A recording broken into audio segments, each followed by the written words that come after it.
tahu bila pasti genggam padu kenyataan. Salah waktu berlalu kala kita masih perlu menunggu.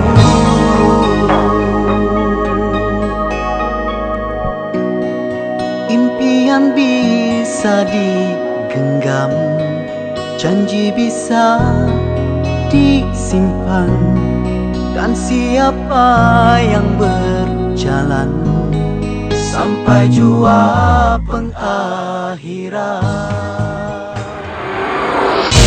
Saluran Institut Kefahaman Islam Malaysia, IKIM FM. Pilihan utama anda.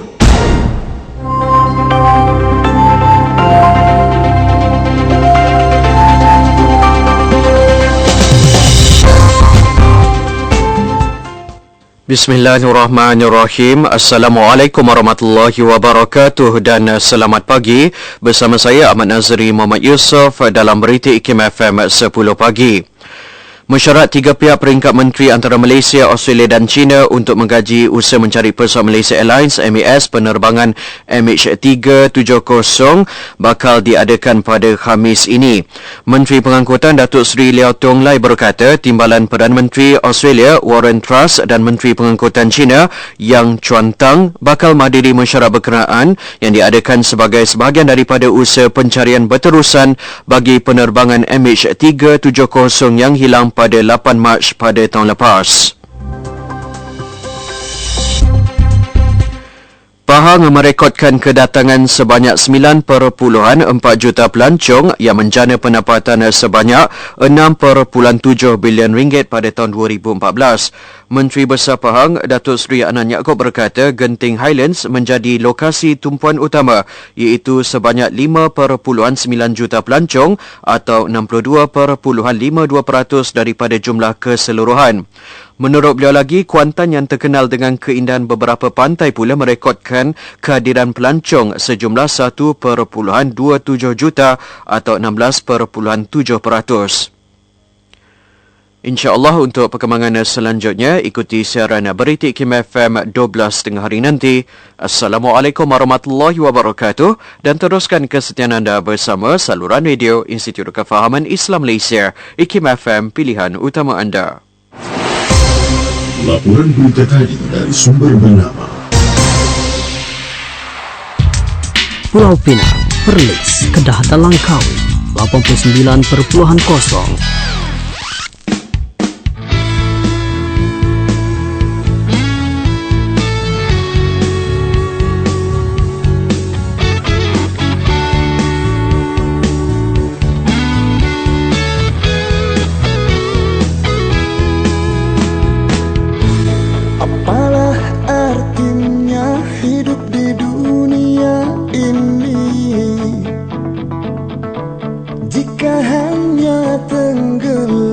dalam lautan dosa. Apalah artinya hidup 1000 tahun jika tak sembahyang menyesal akhirnya. Na'udzubillah.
bersamamu abadan selamanya. Saling bekerjasama, hormat menghormati dan berkasih sayang adalah resipi utama menguatkan sesebuah institusi keluarga. Seterusnya, menyumbang kepada kesejahteraan masyarakat dan negara. Majalah Anis terbitan Galeri Ilmu Sendirian Berhad tampil dengan satu hasrat, membantu menguatkan lagi institusi kekeluargaan kerana gelanggan yang kecil di rumah ada peranan yang besar untuk ummah. Jadi, jangan ketinggalan meluangkan masa anda bersama program Mesra Bersama Anis di IKIM FM pada hari Khamis 6.15 petang pada minggu pertama dan ketiga setiap bulan. Bengkel Al-Quran Inspirasi Kerjaya. Wah, istimewa pula cara sambutan Hari Pekerja tahun ni, bos. Apa pun, terima kasihlah bagi kami peluang hadir program ni. Yelah, dah lama saya fikir macam mana nak menghargai sumbangan staf kita. Tiba-tiba pula ada program macam ni. Program ni bukan saja untuk pembangunan kerjaya dan kepentingan syarikat, tapi baik juga untuk kehidupan kamu semua dan ummah secara amnya. Jadi saya rasa inilah masa untuk berikan sesuatu yang bermakna dan boleh memberikan inspirasi dan motivasi sepanjang hayat kepada semua orang yang terlibat. Semoga pengalaman berbengkel ini menjadi kenangan manis kepada semua dan meningkatkan lagi kemajuan organisasi kita. Sertai kami membangunkan kerjaya anda dengan menyertai Bengkel Al-Quran Inspirasi Kerjaya, Anjuran Pusat Perundingan Dana Teknik IKIM PPLI, 6 hingga 7 Mei 2015, The Ceringin Hills Convention and Spa Resort, Janda Baik. Untuk pendaftaran, hubungi talian 03-6204-6325 atau SMS nama anda ke 016-279-6410 atau 012-7176-200. Layari www.ikim.gov.my untuk keterangan lanjut. Okey, dah pun dah 10:07 pagi. Assalamualaikum semua ya. Salam sejahtera. Salam penuh senyuman dan juga salam kemesraan daripada saya Sanini Siti Rohani Surani kembali melangkah ke konti meneruskan tugasan untuk slot aspirasi 10 pagi hingga 2 petang setiap Isnin hingga Jumaat pertemuan kita. Apa khabar pendengar? Moga sihat hendaknya. Ceria ya, walaupun mungkin tugas banyak. Ada orang mungkin dia kusam sebab apa tak ada kerja nak dibuat ya. Jadi yang ada kerja banyak jangan merungut, hargai kerja dengan sebaik mungkin. Ada orang dia workaholic tau pendengar, dia nak sangat banyak kerja tapi kerja tu tak ada diberikan pada dia. Contoh kan, kalau banyak sangat tugas pun susah juga ya, ada setengah orang semua diberikan kepada seorang tu. Jadi biarlah tugas dibagi sama rata supaya sesebuah organisasi itu dapat berkembang dengan baik dengan jayanya ya. Yang penting itulah keikhlasan kan. Kalau ikhlas, hasilnya memang luar biasa. Okey, sembang-sembang kita untuk pertemuan hari ini, apa yang menanti anda? Okey, macam-macam perkara yang saya harapkan kalau tak banyak, sikit, sebaris dua perkara tu dapat memberi manfaat buat kita bersama. Boleh? Okey, kejap lagi saya akan kongsikan apa menanti sepanjang 4 jam pertemuan kita edisi Selasa. Jom ikuti rancangan Islam Agamaku, menemu buan saudara baru Muslim dari pelbagai latar belakang berkongsi pengalaman setelah memeluk agama Islam setiap hari Rabu jam 5.15 petang, dibawakan khas kepada anda oleh Lembaga Tabung Haji. Anda sedang mendengar IKIM FM, pilihan utama anda. Jangan lupa ikuti rancangan Usrati bersama Ustazah Hafizah Musa pada setiap hari Khamis jam 5.15 petang, membicarakan tentang pendidikan anak-anak dan keluarga menurut Islam, dibawakan khas oleh Susu Ilham, keluaran syarikat Ibunda Sinar Berhad. Nantikan segmen tajaan bersama Kilauan Impian, pengedar produk jimat minyak Max Revolution pada hari Rabu jam 6.15 petang. Okey, hampir kita ke 10:10 pagi. Okey, untuk yang mungkin sedang memandu saat ini, hati-hati. Moga selamat sampai dan di sesetengah tempat pagi ni mungkin dia punya jamnya agak luar biasa kan. Semalam macam okey je. Sebab tu nak ceritanya, setiap hari yang kita lalui itu dia tak sama episodnya. Lain kisahnya ya.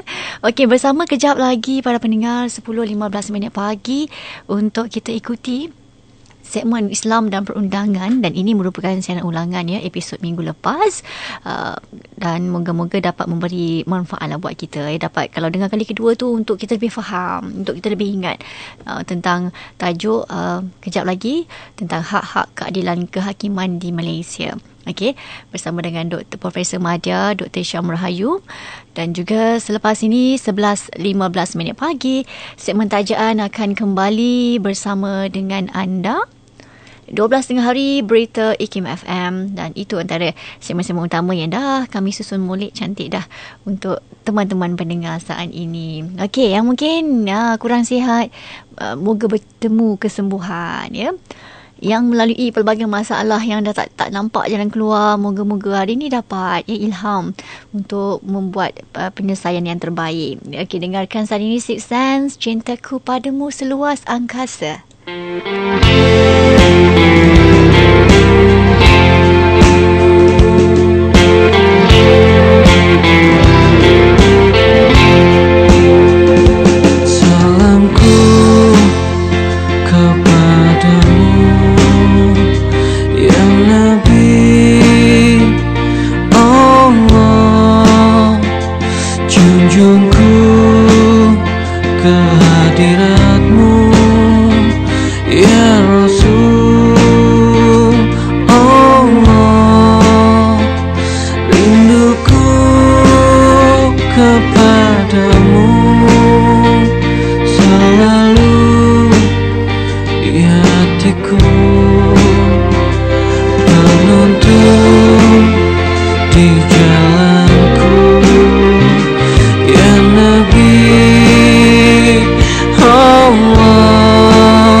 Kuantan 89.6.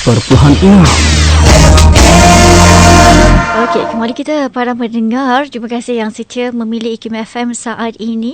Okey, hari Selasa kembali lagi untuk bersama menerusi segmen Islam dan Perundangan. Dalam tempoh kurang lebih 45 minit berikutnya kita nak simbang-simbang ni pendengar tentang tajuk yang kalau dengar tu nampak macam berat sangat, tetapi sebenarnya insya-Allah tetamu saya ni akan menerangkan dalam bahasa yang sangat mudah difahami, ya, dan tak berat mana pun sebenarnya. Bercakap tentang tajuknya pentadbiran keadilan sistem kehakiman Islam, dan ini merupakan bahagian kedua bersama dengan tetamu saya, Profesor Madya Dr. Syam Rahayu, Fellow Utama di Institut Kefahaman Islam Malaysia IKIM. Assalamualaikum Doktor. Waalaikumsalam rahmatullah. Ya, seronok je tengok Siti seronok senyumnya. juga tengok InsyaAllah Doktor. Di pagi ni aura positif tu kena sentiasa ada. InsyaAllah bawa sampai ke tidur nanti. Okey, bahagian kedua tajuk kita, ya, pentadbiran keadilan sistem kehakiman Islam. Minggu lepas, ya, sikit kalau saya nak recap kembali, ya, Dr. Syam dan juga para pendengar. Minggu lepas perkara yang dah pun kita bincangkan, kita sentuh sikit tentang jawatan hakim dalam Islam, ya. Ciri-ciri yang bagaimana yang harus ada untuk seorang itu jadi hakim, ya. Sebab seorang hakim bukan tahu semua perkara, kata Dr. Syam, ya. Mungkin dia pakar dari segi undang-undang, dari segi fatwa tertentu ataupun ialah hukum hakam tertentu, tapi mungkin tak mahir dalam bidang sains ataupun ekonomi, ya. Jadi memerlukan orang-orang tambahan, ya, untuk memberikan pandangan. Jadi minggu lepas juga Dr. Syam ada terangkan dalam perbincangan kita dari segi lantikan dan juga bidang tugas hakim, ya. Jadi soalan yang untuk hari ini punya, mungkin kita boleh refresh sikit, refresh kembali mengenai perbincangan minggu lepas, terutamanya dari aspek lantikan dan pemecatan seseorang hakim tu. Dan mungkin juga Dr. Syam boleh buat sikit perbandingan dengan amalan di Malaysia bagaimana? Okey, insyaAllah. Bismillahirrahmanirrahim. Terima kasih Siti. Saya doakan semoga para pendengar IKIM FM juga sihat walafiat. Semoga mendapat kerahmatan Allah insya-Allah, ya. Ya, kita dah bincang pada minggu lepas dan minggu sebelum itulah mengenai sistem kehakiman Islam ni. Kita recap je macam Siti kata tadi, kita refresh je, kita imbau kembali apa yang kita dah bincang. Mungkin ada yang terlepas, ya, pada minggu lepas tu. Jadi kita telah bincang tentang lantikan hakim, yang mana hakim ini hendaklah mempunyai kriteria tertentu. Untuk yang paling utama hari itu kita bincang mengenai kebolehan kedudukan agama hakim, dari segi kebolehan hakim tentang hukum hakam dan juga hakikat semasa. Orang yang bijaksana dan juga bijak sini lah hakim ni, ya. Penuh dengan kebijaksanaan, ya. Saya telah huraikan aspek-aspek itu pada minggu lepas. Jadi minggu ini lantikan juga saya sebut, yang cuma pemecatan saya tak sebut pada minggu lepas. Lantikannya dibuat oleh khalifah. Jadi persoalannya khalifah lah, kalau kita sekarang pimpinan negara lah, ya, pimpinan negara. Jadi persoalannya siapakah yang boleh memecat hakim? Hakim ni sebenarnya bukan juga maksum, ya, maknanya tidak boleh melakukan kesalahan, tetapi ada juga dalam etika kehakiman ini. Kalau kita kata dalam Islam tu tulisan atau literature mengenai etika hakim ni sangat banyak. Dan begitu juga dengan negara kita menjugai etika hakim. Sekiranya etika ini ataupun kemoralan hakim ini tidak dijaga, kemoralan di sini bukan maksud kemoralan yang bersifat seksual saja, tapi berkaitan dengan peribadi diri. Contoh kalau berlakunya rasuah ke apa kan, itu kemoralan jugalah dalam konotasi yang lebih luas.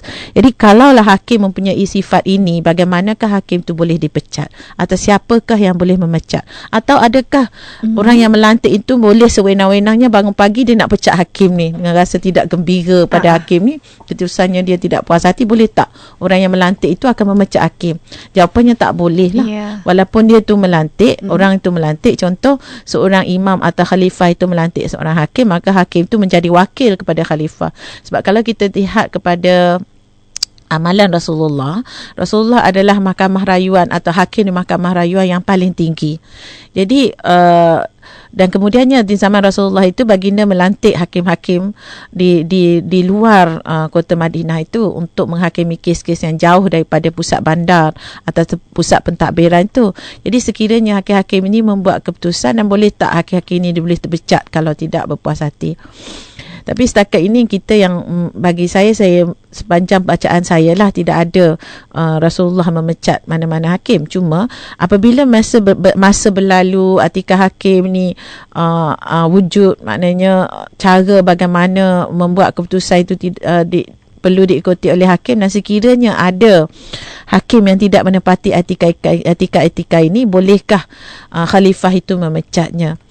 Sebenarnya tidak ada perbahasan yang begitu jelas siapa yang boleh memecat hakim dalam konteks amalan-amalan terdahulu. Cuma ulama-ulama yang contemporary ni meletakkan garis panduan, dan bagi saya ini adalah satu fiqh lah, satu perbahasan atau satu perbincangan yang memerlukan keprihatinan tentang bagaimana hakim tu harus mengendalikan sesuatu kes. Jadi pendekatan yang mungkin lebih baik ialah supaya seorang hakim tu hanya boleh dipecat oleh sekumpulan pihak yang dilantik oleh para pemerintah atau para mereka yang bertanggungjawab membuat lantikan hakim. Walaupun dia dilantik, tapi apabila dilantik oleh seorang hakim tu dilantik oleh pemimpin tertinggi negara itu, tetapi pemecatannya bagi saya tidaklah boleh dilakukan oleh pemimpin yang mempunyai kuasa lantikan itu. Maknanya kalau dalam undang-undang biasa, orang yang mempunyai kuasa melantik juga mempunyai kuasa untuk memecat. Tapi dalam hakim ini bagi saya tidak begitulah. Walaupun orang itu dilantik oleh hakim, oleh seorang pemimpin, tetapi pemimpin itu secara peribadinya, secara sendirinya tidak boleh bangun pagi dan rasa nak pecat hakim tu. Maknanya tak boleh tak macam boleh. Tu sebab nanti kan jadi hakim tu tidak bebas untuk membuat keputusan. Jadi akan menyebabkan hakim tu takut tentang jawatannya. Bagi saya mestilah ada satu kod etika. Kalau hakim tu tidak menepati kod etika dalam bidang kuasa dia atau dalam kedudukannya sebagai hakim tu, maka ditubuhkan satu kumpulan orang ataupun dalam konteks Malaysia ini dia panggil tribunal untuk memecat siapa, untuk berbincang dan sama ada menentukan sama ada seseorang hakim itu perlu dipecat ataupun tidak. Tapi bila saya telusuri peruntukan-peruntukan di dalam enactment pentadbiran agama Islam di negeri-negeri kita di Malaysia ini, tidak begitu jelas bagaimana pemecatan hakim syar'i itu boleh dilakukan di mahkamah syariah. Kalau di mahkamah sivil, kita ada peruntukan yang jelas dalam Perlembagaan Persekutuan bagaimana penubuhan satu tribunal untuk pemecatan hakim tu kan. Tapi dalam hakim-hakim di mahkamah syariah ini tidak ada peruntukan yang begitu jelas lah. Cuma dari segi lantikannya, kalau hakim di mahkamah syariah wilayah persekutuannya, hakim-hakim tu akan dilantik oleh Yang di-Pertuan Agong atas nasihat menteri yang berkaitan dengan hal ehwal Islam di wilayah, dan selepas berbincang dengan Majlis Agama Islam Wilayah Persekutuan. Itu lantikannya. Tapi saya cari juga peruntukan mengenai pemecatan.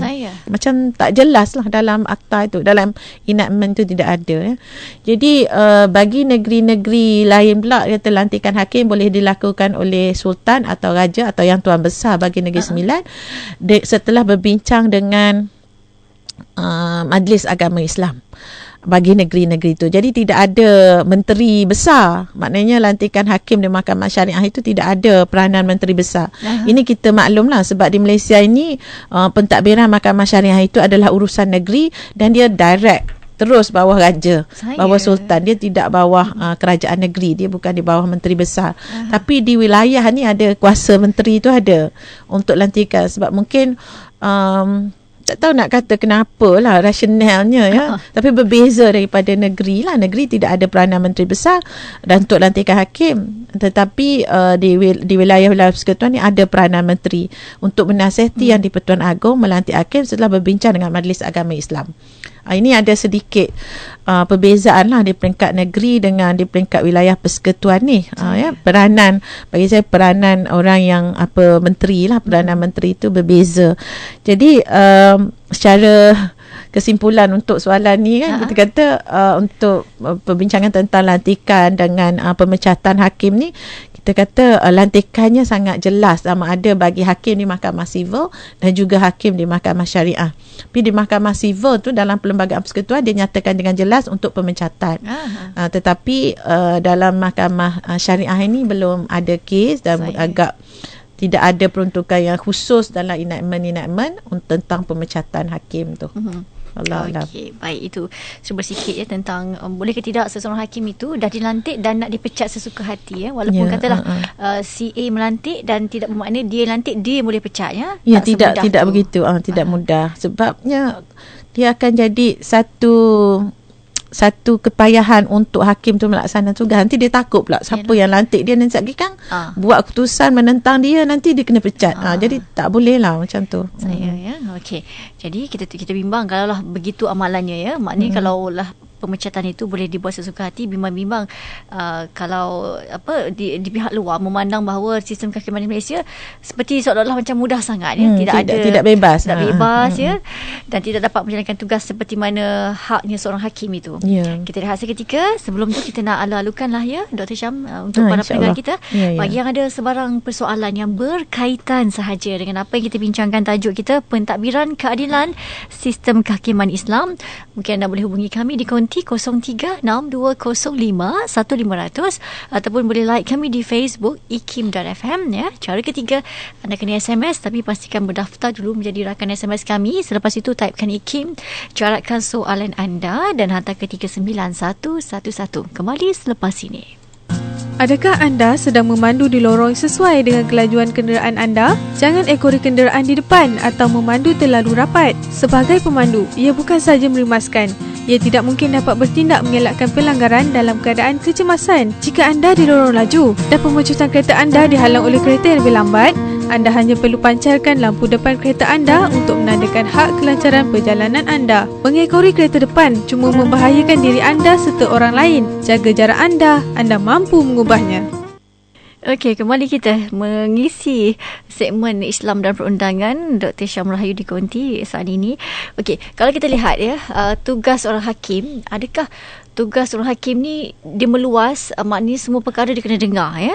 Adakah seorang hakim tu boleh ke tidak doktor diberikan penghususan tugas yang khusus ya? Contohnya macam ni lah ya, mengikut mazhab ke, ataupun seorang hakim tu diberikan tugas untuk perkara-perkara yang hanya boleh didengar ataupun tak boleh didengar oleh seorang hakim. Ni ada bahagian, ada benda hakim kena tahu, ada benda tak boleh. Jadi di Malaysia amalannya bagaimana Dr. Syam? Ya, ini kita panggil, kalau dalam bahasa Arab dia guna istilah takhsisul qada, maknanya pengkhususan. Bahasa Melayu pun senang juga, takhsis mengkhususkan jawatan hakim tu. Baik, pelantikan hakim ni boleh yang umum dan juga boleh juga yang khas. Maknanya tidak ada salah untuk para pemimpin tadi melantik hakim untuk satu-satu jenis kesalahan, ataupun untuk tempat-tempat tertentu, ataupun untuk mazhab-mazhab tertentu, ataupun untuk jangka masa tertentu, ataupun untuk kes-kes yang tertentu sahaja. Dalam konteks ini, saya suka kembali kepada perbincangan sebelum, sebab untuk kita memahami pengkhususan hakim ni. Kalau kita kata sistem pentadbiran keadilan dalam Islam ni, kita ada 3 jenis. Pertama, wilayah al-mazalim. Ini macam administrative court lah kalau dalam French system. Pentadbiran keadilan yang melibatkan orang-orang dalam executive, pemimpin-pemimpin tertinggi, dia ada satu mahkamah khusus. Maknanya wilayah al-mazalim, maknanya administrative court lah dalam French system dia panggil. Ataupun dalam bahasa sekarang ni, ataupun yang lebih dekat dengan wilayah al-mazalim, walaupun mungkin tidak serupa, ialah ombudsman. Ombudsman ni orang yang sangat independen lah. Bila melibatkan kes-kes yang orang besar-besar yang takut untuk hakim tidak dalam kes biasa ni kan, berprofil tinggi lah, biasa masyarakat Malaysia guna istilah itu kan. Jadi dia akan satu pentadbiran keadilan yang melibatkan ini, yang kita nama dalam hukum Islam ni wilayah al-mazalim. Ada juga dalam perbahasan yang disebut oleh Al-Mawardi dalam buku dia Al-Ahkam Sultaniyah itu. Jadi keduanya badan kehakiman biasa yang kita dengar sekarang ini, yang kita duk bincang sekarang ini, yang itu melibatkan pembahagian tugas. Contoh sekarang kita ada negeri-negeri. Boleh tak kita lantik hanya untuk negeri Kelantan atau untuk negeri Pahang saja? Boleh. Jadi pengkhususan ni boleh. Apatah lagi dalam pentadbiran Islam di negara kita ini, dia sangat berasing kan. Dia negeri-negeri. Kalau dilantik untuk Kelantan, tak boleh dengar pula di Johor. Itu sah tak dari sisi Islam? Sah. Maknanya pengkhususan tu jawapannya sah. Maknanya kita tidak payah persoalkan kenapa hakim tidak boleh mendengar kes di Johor kalau dia lantikan di Terengganu contohnya. Itu bukan sesuatu yang asing dalam pentadbiran Islam. Ia boleh dilakukan dan ia sah di sisi lantikan tu. Pengkhususan dari segi geografi itulah. Yang keduanya dari segi kes. Kalau seorang hakim tu subjek tu, seorang hakim tu dilantik untuk mendengar kes-kes melibatkan kes-kes jenayah. Boleh tak khusus untuk kes jenayah saja? Jawapan dia boleh. Kalau kes untuk mal saja, untuk kes-kes civil saja, boleh. Sebab apa? Bagi saya itulah sesuatu yang lebih baik. Kerana pengkhususan itu membolehkan hakim-hakim tersebut mendalami bidang yang dia dia expert lah. Expertise area dia tu. Jadi dia terus kalau kita pindah, maksudnya hakim ni dah 15 tahun dalam bidang jenayah, tiba-tiba pindahkan dia ke mahkamah sivil, mungkin dia akan belajar perkara baru. Jadi pengkhususan dan penggunaan sumber manusia itu tidak berkesan, tidak efektif. Dan ini, kalau pengkhususan ini tidak berasingan ataupun tidak bercanggah dengan prinsip-prinsip keadilan, bagi saya ia lebih adil di situ kan. Jadi pengkhususan tu, kalau sekarang ini di negara-negara sekitar kita, negara di dunia ini, dalam bidang saya lah, undang-undang perlembagaan ni juga, dia kata ada satu mahkamah, dinamakan mahkamah perlembagaan. Jadi hakim-hakim yang memang pakar dalam perlembagaan ini yang mendengar kes-kes perlembagaan. Kalau di Malaysia ni kita ada kes muamalat division di peringkat mahkamah tinggi. Maknanya kes-kes yang melibatkan hal-hal muamalat ataupun perbankan Islam ni, Islamic financing, Islamic banking ni, dia akan pergi ke mahkamah khusus tu. Jadi pengkhususan itu. Kalau dari peringkat yang lain, satu tadi saya cerita wilayah Al-Mazalim tu kan, yang melibatkan orang-orang besar semua tu. Yang keduanya badan kehakiman biasa yang melibatkan kes-kes lah, pembahagian dari segi geografi tadi, pembahagian dari segi jenis-jenis kes lagi kan. Jadi ada satu lagi jenis kehakiman, pentadbiran keadilan yang kita namakan sistem Al-Hizbah. Sistem Al-Hizbah ini kita pernah dengar, ini ringkas bahasa saya mukadimah kan. Contoh kita pernah dengar Majlis Perbandaran. Majlis Perbandaran dia ada macam di BKL lah, Dewan Bandaraya, dia ada mahkamah Dewan Bandaraya sendiri. Lepas tu dia ada kaedah-kaedah dia ada undang-undang kecil kan. Jadi ini dalam konteks ni bagi saya adalah sebahagian daripada Hizbah. Konsep Hizbah itu. Konsep Hizbah ni dia bawa konsep Al-Amru bil Ma'ruf wa Nahyu anil Munkar. Tapi dalam kita dah sistematik kan. Pentadbiran di Malaysia ni kita dah sistematik kan. Macam MPS ke, Majlis Perbandaran Selayang contoh lah kita kat KL. Majlis-majlis perbandaran kita panggil PBT ya. Apa nama, kerajaan tempatan ya. Majlis Bandaran ini adalah dalam konteks ini adalah juga sistem keadilan. Mereka kalau orang tak parking tak bayar, tak letak duit parking ke kan, itu bawa sistem keadilan juga. Itu bawa konteks Al-Hizbah dalam konteks yang luas pentadbiran. Jadi di sini pengkhususan tu ada. Kalau di peringkat nasional ni kita ada tribunal perumahan ke, rumah tak siap ke, kita pergi tribunal pengguna, kita beli handphone tak boleh pakai, kita pergi minta dekat pengguna. Itu pengkhususan juga. Jadi inilah sistem kehakiman itu varieties dalam konteks kita sekarang. Pengkhususannya boleh dilakukan jadi tahap-tahapnya. Kalau berkaitan dengan consumer tadi, kita beli barang elektrik tidak boleh diguna atau rosak dalam masa tu, lepas tu dia tak nak ganti kan, penjual tak nak ganti, kita pergi ke pengkhususan untuk tribunal tersebut. Cuma dia akan berlaku pengkhususannya dari segi mungkin pihak-pihak, contoh Al-Mazalim tadi, pihak-pihak yang berkaitan dengan pemerintah-perintah tertinggi. Kalau di Malaysia kita ada mahkamah khas yang melibatkan raja-raja.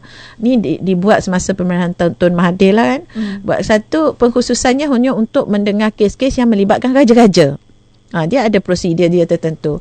Kalau dalam kes-kes biasa ini yang saya cerita di mahkamah sivil, pembahagian kes kepada kes-kes muamalat tadi, perbankan Islam ataupun kes-kes jenayah, kes-kes sivil, ada pembahagian tu. Dan juga kes-kes kekeluargaan, dia pergi satu division di mahkamah sivil tu, mahkamah keluarga, mahkamah perlembagaan. Tapi di Malaysia ni belum ada lah mahkamah perlembagaan ni.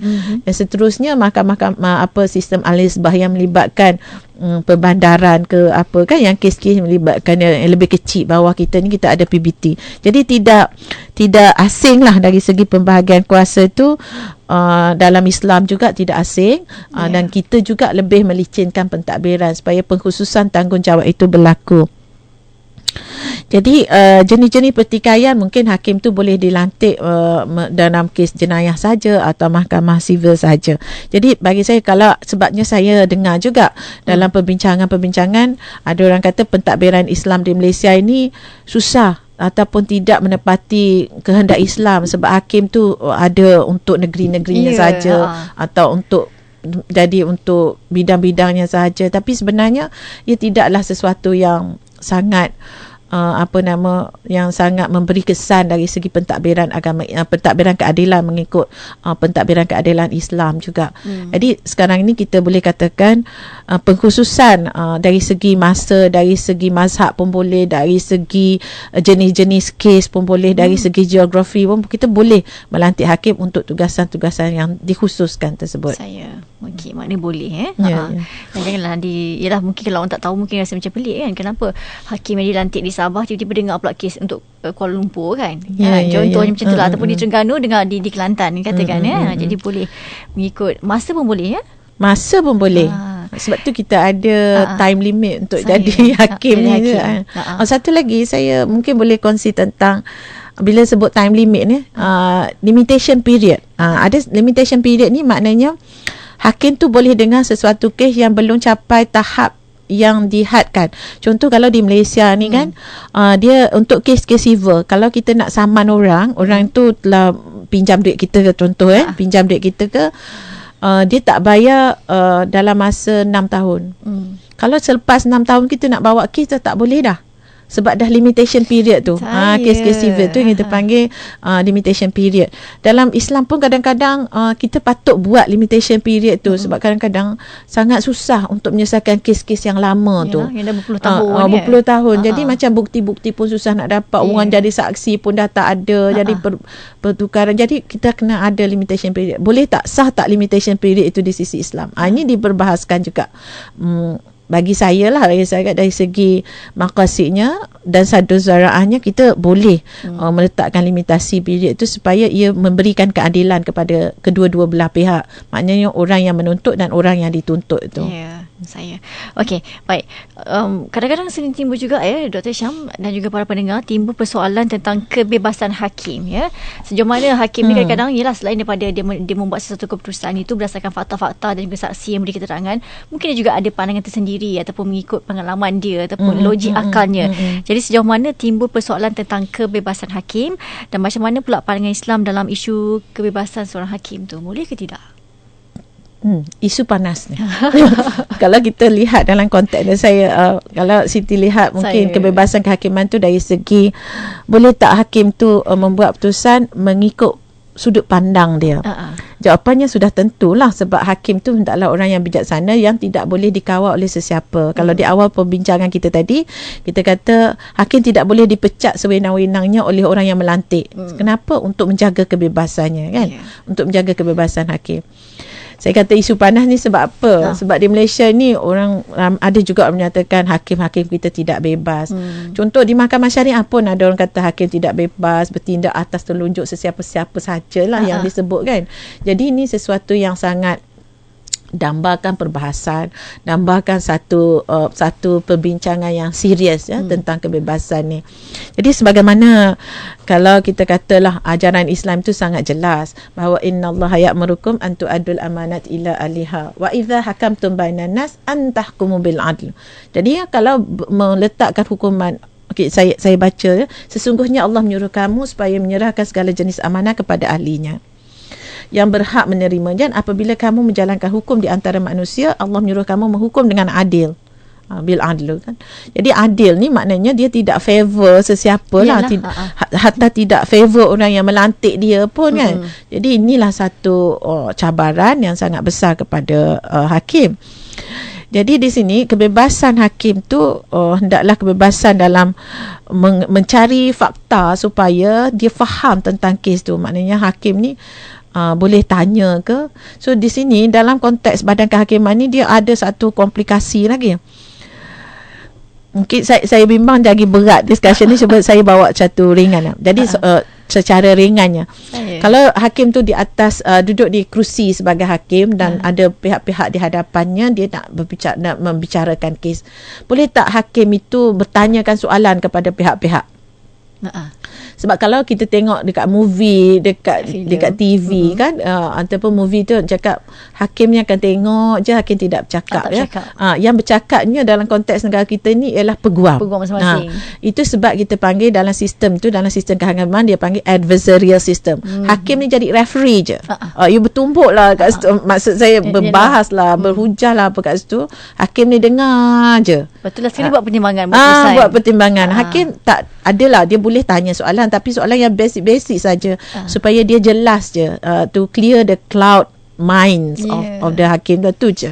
Jadi tak boleh mendalam sangat mentanya soalan tu. Jadi adakah di sini dalam sistem ini hakim lebih bebas untuk bertanya soalan dalam tidak bebas untuk dalam advisory system macam kita amalkan ni, tidak begitu bebas dalam perbicaraan tu bertanya soal. Boleh bertanya tapi tidak boleh banyak. Tapi ada lagi satu, kalau kita tengok dalam sistem di Indonesia yang dekat dengan kita ataupun sistem di Filipina, dipanggil inquisitorial system. Hakim tu lebih inquisitive. Hakim tu memainkan peranan. Jadi peguam ni sikit je peranan. Ini yang dalam mahkamah syariah sekarang kita nak bawa supaya hakim tu lebih inquisitif. Sebab kadang-kadang peguam ni dia menyimpan soalan-soalan tertentu. Jadi hakim tu memainkan peranan yang lebih aktif. Ini boleh mendatangkan kebebasan kepada hakim untuk be inquisitive. Maknanya nak tahu. Jadi dalam kes-kes keluarga banyak dibincangkan bila bercakap dengan sahabat-sahabat yang arif di mahkamah syariah ni, kata ini lebih memainkan peranan, hakim lebih memainkan peranan dalam perbicaraan. Kadang-kadang dalam kes kekeluargaan ni tidak ramai orang mahu membuka pekung di dada ataupun tidak mahu bercakap tentang dirinya kecuali ditanya. Yalah. Jadi ahli tu tidak. Jadi hakim boleh memainkan peranan proaktif untuk bertanya. Jadi lebih bebas dalam konteks perbicaraan itu. Jadi dalam inquisitorial atau adversarial system ni, hakim diam sebagai referee adversarial. Hakim suka bertanya inquisitorial. Jadi dalam kedua-dua ini dia akan berbeza antara satu sama lain. Dia akan berbeza, dia kesannya akan berbeza. Kenapa dia berbeza? Sebabnya peranan hakim tu bebas atau tidak bebas dalam mengendalikan perbicaraan. So dalam konteks soalan Siti tadilah bebas tak buat keputusan, tapi sudah tentu hakim tu memangnya bebas untuk buat keputusan dan bebas untuk bertanya lebih ke dalam inquisitorial. Tapi dalam Islam ni boleh tak hakim tu lebih-lebih tanya, berlebihan tanya? Sebab ada satu hadis yang menyatakan hakim itu akan bertindak atau membuat keputusan takluk kepada apa yang dibentangkan kepadanya oleh pihak-pihak. Lepas tu Rasulullah kata, mungkin seorang daripada kamu lebih bijak dalam bercakap berbanding dengan seorang lagi.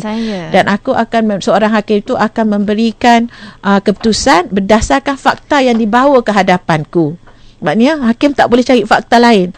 Dia akan cari fakta yang ada je dalam mahkamah dia tu. Dan sekiranya aku memberi keputusan kepada salah satu pihak, jangan ambil keputusan itu kerana ia adalah sebahagian daripada api neraka. Maknanya pihak-pihak ni dia kena jujur. Sebab hakim tu tidaklah begitu aktif untuk dalam konteks inilah, konteks hadir ni tidak begitu aktif untuk mendapatkan fakta-fakta daripada pihak-pihak. Mungkin satu pihak lebih bijak daripada satu pihak lain untuk berhujah. Jadi pihak yang bijak ini mungkin menang kes tu. Boleh menang kes. Rasulullah kata jangan ambil kerana ia adalah sebahagian daripada api neraka. So dalam konteks ini dia kata hakim tu adversarial dalam Islam. Tetapi dalam konteks lain, hakim tu hendaklah mendapatkan gambaran yang sangat jelas dalam fakta kes itu. Seharusnya dapat gambaran yang jelas. Jadi setakat mana hakim itu boleh bertanya untuk mendapatkan gambaran yang jelas dalam suatu perbicaraan. Ini adalah inquisitorial system. Bila inquisitorial system bagi Islam, bagi saya lah, ini analisa lah, sebab adversarial system, inquisitorial system ni diperkenalkan oleh Barat. Kalau di negara kita peguam bercakap, di negara yang mengamalkan inquisitorial system tu hakim yang bercakap banyak, peguam menulis je. Peguam tak berhujah dalam mahkamah. Jadi di sini Islam ni sebenarnya balance wasatiyah lah dalam konsep ini, ambil konsep adversarial sikit, ambil konsep inquisitorial sikit. Jadi setakat mana hakim itu dapat jelas, maka dia boleh memberikan keputusan-keputusan berdasarkan fakta-faktanya. So begitu begitu cantik Islam, kita tak payah letak nama apa, adversarial or inquisitorial, supaya fakta tu jelas kepada hakim pula jelas dengan undang-undang yang diterima, maka ini boleh menjadikan hakim itu bebas dalam membuat putusan. Jadi bukan takut-takut tentang fakta je, jadi bebas dalam konteks itu. Tapi kita simpan untuk minggu depan lah pula perbincangan tentang kebebasan hakim dalam konteks bebas daripada pihak eksekutif, bebas daripada pihak pelaksana, bebas dalam konteks Malaysia ni, bebas daripada Perdana Menteri, bebas daripada orang-orang yang berkuasa dalam negara ni lah. Mungkin kita akan bincangkan bagaimana boleh tak hakim tu membuat keputusan terhadap khalifah atau orang yang melantik beliau kan. Itu kita simpan untuk next week lah ya, bagaimana pandangan Islam tentang itu ya. Jadi sebagai kita nak kata rumusan yang saya sebut tadi tentang kebebasan hakim dalam konteks perbicaraan ini, dari segi awal tugas hakim itu, beliau hendaklah sentiasa faham tentang fakta. Jadi untuk memberikan beliau faham tentang fakta kes itu, beliau juga bebas untuk bertanya soalan, tapi tidaklah sampai ke satu tahap menyebabkan ketidakseragaman dalam pentadbiran tu. Jadi perkembangan di Malaysia sekarang ini, di mahkamah syariah, hakim tu lebih inquisitif, dan disebabkan kita mengalami sistem ataupun menerima sistem common law yang hakim tu cuma adversarial, dia juga terpakai. Maknanya kita dah terkena di mahkamah syariah ni, dari awal kita dah terkena tempias pentadbiran keadilan oleh Inggeris tu kan. Jadi kita sekarang nak mahu kembali bagaimana sistem pentadbiran Islam yang lebih mendatangkan keadilan kepada pihak-pihak, memberi kuasa yang lebih banyak pada hakim. Dan ini memerlukan satu penambahbaikan dalam amalan-amalan kehakiman di mahkamah syariah, dan mungkin kursus-kursus berterusan untuk para hakim tentang kebebasan bertanya soalan semua dalam tu. Ini sesuatu topik yang bagi saya satu perubahan yang sangat besar dalam mahkamah syariah, dan juga akan memberi impak kepada pihak-pihak dan juga peguam. Peguam hakim pihak-pihak ni kena faham tentang perubahan proses tu.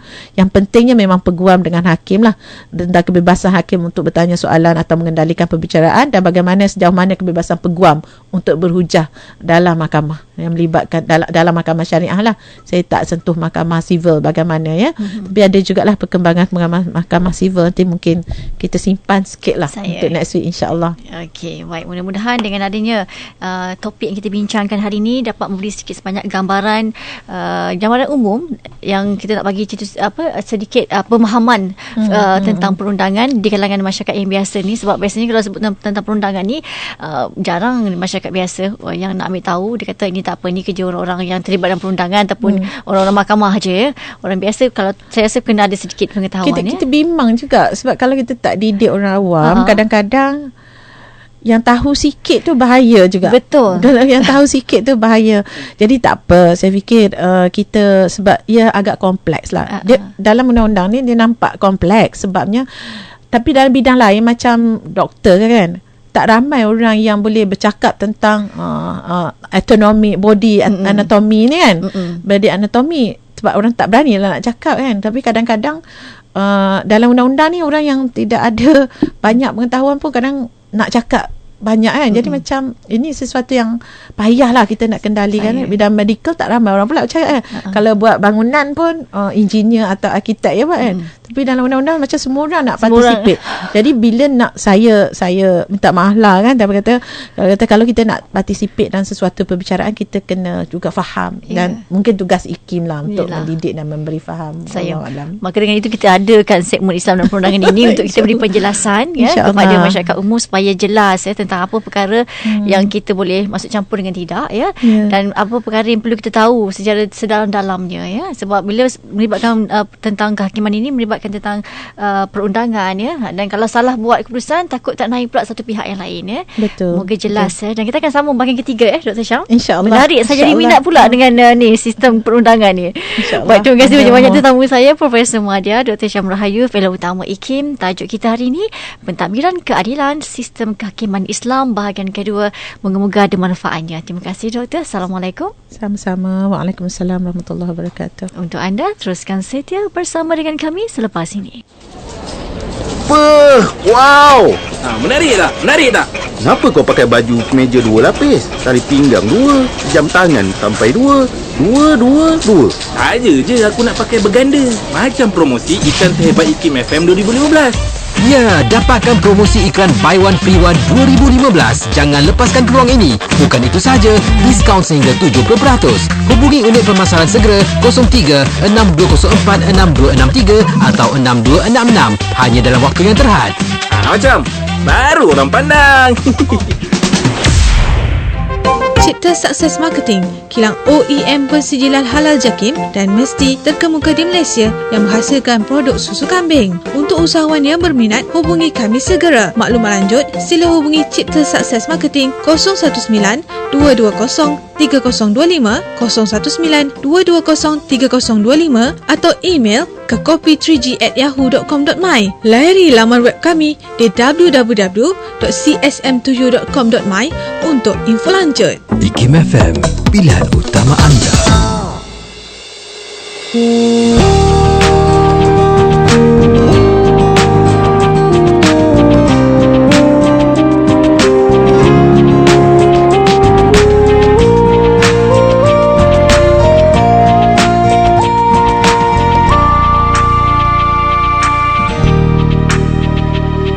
Dengan nama Allah ku ucapkan bismillah, puji-pujianku padamu.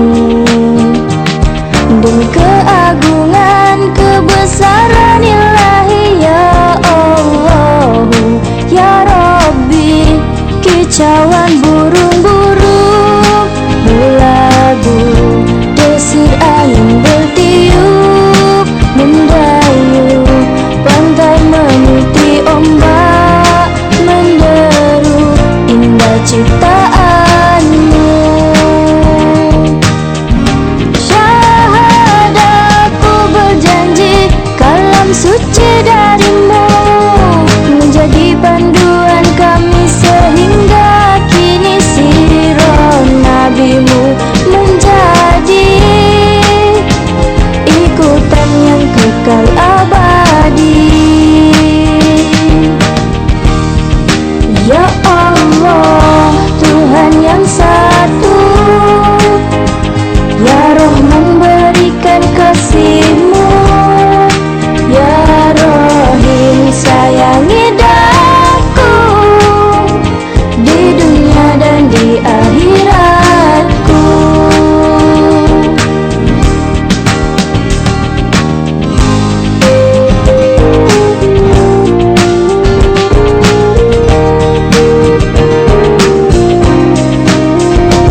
Itu dia, Azhar Adnan menghiburkan kita semua, menghiburkan anda dengan lagunya Indah Ciptaanmu, ya. Memang indah ciptaan Allah tu. Cuma kadang-kadang manusia inilah yang membuatkannya nampak tak indah, ya. Melalui apa? Mungkin melalui tingkah laku, ya. Perangai kita lah, perangai masing-masing, ya. Dan alangkah cantik kalau rupa cantik, rupa handsome, perangai pun mulik, kan. Dan kita minta Allah sayang kita, ya. Tapi macam mana dengan niat kita, hati kita? Adakah seputih awan, sejenis air? Okey, sama-sama lah. Yalah, maklumlah manusia kan, dia memang biasa ada turun naik, tetapi janganlah sampai kita melampaui batas, ya. Okey, kita nak kongsi, saya nak lalukan anda lah, ya, sambil-sambil ni. Kalau ada hebahan yang anda nak kami bantu jayakan, anda boleh layari ikimfm.my/hebahan. Kalau ada waktu singgang yang sesuai, yang saya berkelapangan, ataupun kalau tak saya pun, kalau bukan waktu saya, waktu rakan setugas yang lain, kami akan bacakan apa yang anda dah isikan melalui laman tadi tu, ikimfm.my/hebahan. Antara yang saya nak kongsikan sesempatnya waktu ini, okey, ada Carnival Creativity dan Science for You. Ini anjuran Kementerian Sains, Teknologi dan Inovasi ataupun MOSTI pada 16 April hingga 18 April 2015. Lokasinya Laman Perbadanan Putrajaya, Persin 3 Putrajaya. Okey, yang kedua ada satu program, iaitu program Millennium Automotive Alam Pemotoran, berlangsung pada 19 April 2015 pada hari Ahad ni lah, seawal 8.30 pagi hingga 5 petang, bertempat di perkarangan Masjid Tun Abdul Aziz Seksyen 14 Petaling Jaya, Selangor. Ada macam-macam aktiviti menarik di sana, semua dijemput hadir, masuk percuma. Antara yang anda boleh ikuti ada khidmat nasihat, bayar saman, JPJ, polis, dan juga untuk daftar lesen. Kalau anda nak tengok demonstrasi penyelenggaraan kereta, macam mana sesebuah kereta tu diselenggara, pun ada juga demonstrasi, boleh tengok. Ada juga ni dia, yang paling menarik sekali ni, pameran kenderaan mewah dan unik. Ada juga kelab-kelab kenderaan bermotor, Big Sumo yang akan menyertai juga, ya, program tu nanti. Ada nak tengok tak kereta elektrik, macam mana rupa kereta elektrik, boleh juga tengok nanti. Boleh juga pandu uji kenderaan, pandu uji kereta-kereta mewah tu. Ada juga jualan kereta Proton, Pro 2 dan macam-macam lagi. Dan yang paling istimewa, ada ceramah pemanduan dan penyelenggaraan kenderaan daripada yang berbahagia Dato' Engineer Haji Muhammad bin Dalib, pengarah kejuruteraan otomotif dari Ibu Pejabat JPJ Putrajaya, yang selalu isi segmen MTech tu. Beliau akan berikan ceramah untuk program Millennium Automotive Alam Pemotoran pada hari Ahad ini, ya. Sekali lagi, kat mana tempatnya tu? Di perkarangan Masjid Tun Abdul Aziz Seksyen 14 Petaling Jaya, Selangor. Okey, kembali jam 11.15 pagi nanti, segmen tajaan kita ikuti. Buku Keuangan Islam Pemikiran dan Penilaian Kontemporari terbitan terbaru IKIM merupakan hasil daripada pemikiran dan kajian para ilmuwan dan pakar dalam pelbagai bidang, khususnya syariah, ekonomi dan keuangan. Terdapat 7 bab yang dibincangkan di dalam buku ini, antaranya peranan perbankan Islam dalam memperkasa ekonomi ummah, kepentingan memahami suasana ekonomi semasa dalam penentuan hukum muamalat, dan memanfaatkan bursa saham untuk membina kekuatan ekonomi ummah. Buku ini berharga RM25 dan boleh dibeli secara online dengan melayari e-kios.ikim.gov.my. Untuk maklumat lanjut, layari Facebook IKIM atau hubungi penerbit IKIM di talian 03 6204 6250 atau 6254 atau 6255. Adakah anda sedang memandu di lorong sesuai dengan kelajuan kenderaan anda? Jangan ekori kenderaan di depan atau memandu terlalu rapat. Sebagai pemandu, ia bukan sahaja merimaskan, ia tidak mungkin dapat bertindak mengelakkan pelanggaran dalam keadaan kecemasan. Jika anda di lorong laju dan pemecutan kereta anda dihalang oleh kereta yang lebih lambat, anda hanya perlu pancarkan lampu depan kereta anda untuk menandakan hak kelancaran perjalanan anda. Mengekori kereta depan cuma membahayakan diri anda serta orang lain. Jaga jarak anda mampu mengubahnya.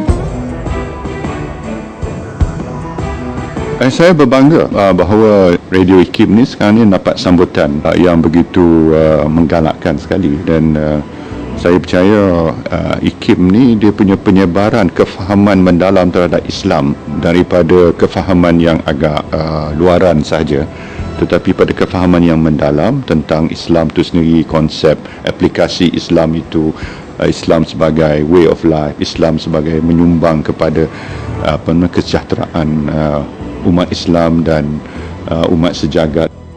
Yang amat berhormat Datuk Seri Najib Tun Razak, Perdana Menteri Malaysia. Yang, cuba tengok ni. Umrah musim sejuk bulan Disember bersama Angkuts. RM5,990 pakej umrah dan RM199 pakej panjungan Muslim. Kalau begitu, kita hubungi 0974799999 0974799999. Angkuts Travel, teman seperjalanan anda.